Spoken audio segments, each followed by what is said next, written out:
Okay, so I've actually made several attempts trying to post this video and I keep on getting distracted. So there's something behind that.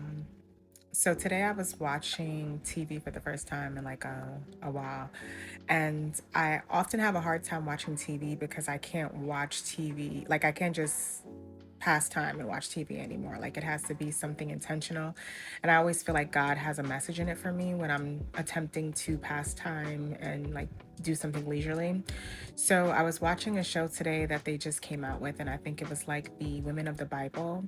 And it was the story of Sarai and Abram, which also known as Sarah and Abraham. And it basically explained the story behind Sarah and Abraham. And in the story, they basically said that God, came to Abraham or Abram at the time, and he promised them a son and told them that they would give birth to a son. But at that time, it really wasn't believable because they had been married for several years and could not bring forth a child. So Abraham brought this to his wife and told him that God spoke to him and said that they would bear a child. And Sarai at the time was like, yeah, you tripping because, I'm approaching the age of not being able to have kids and we still haven't had any children. So you need to speak to your God. So that's one. Sarai was not a believer. She followed behind her husband. She trusted her husband, but she was not a believer herself. So God also told Abram that they had to move, like they had to leave their hometown and move somewhere else. So he said they had to rise up, leave and move somewhere else, go to a new land in order to be able to receive this promise that God had for him. So during that time, of the waiting period that they went through to get to, being able to conceive this child, I think Sarai became very like distressed and, the waiting period wore her down. So she started to take matters into her own hands. So after being married for 30 years and producing no fruit and having no child and not bringing forth this promise that God said he had for them, she decided to take matters into her own hands and enlist Hagar to lay with her husband to produce a child. So she enlisted Hagar. She told her husband that, maybe God wasn't speaking about her. Maybe God was speaking about him, but with somebody else. So because her husband loved her, he went along with this, plan that she had came up with, this scheme to deceive God and trick God, like you could really trick God. And her husband laid with Hagar and he got pregnant and she gave birth to a son named Ishmael.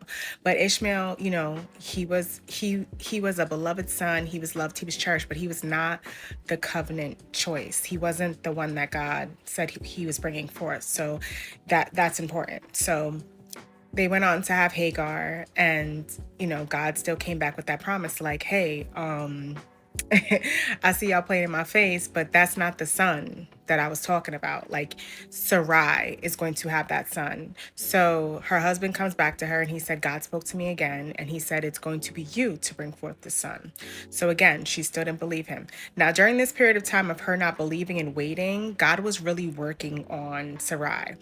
So during the period of time that she was waiting and he was working on her, God put her in several situations where he showed her that he didn't play about her. Like at one point, she had gotten abducted by Pharaoh, and Pharaoh tried to take her on as one of his wives. And when he tried to lay with her, God, literally brought forth all this blood out of his eyes and nose and ears.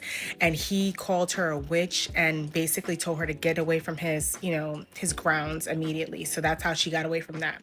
And the second instance was the man who she was initially supposed to marry when she was young, who was a king, came forth, scooped her up, and basically tried to imprison her, and then was basically going to, take out her family and her husband's village.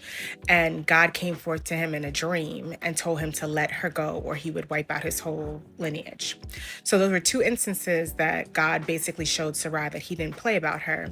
But during that time, because she didn't have this tangible thing, this son, she still didn't believe him.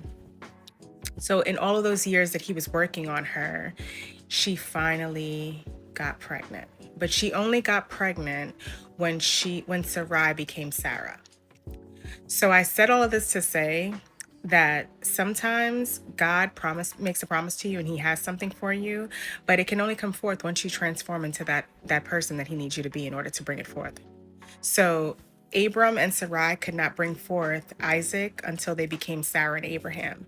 So maybe God has made you a promise and it hasn't come to pass, but he's waiting for you to transform into the person that he needs you to be in order to bring that prophecy to pasture.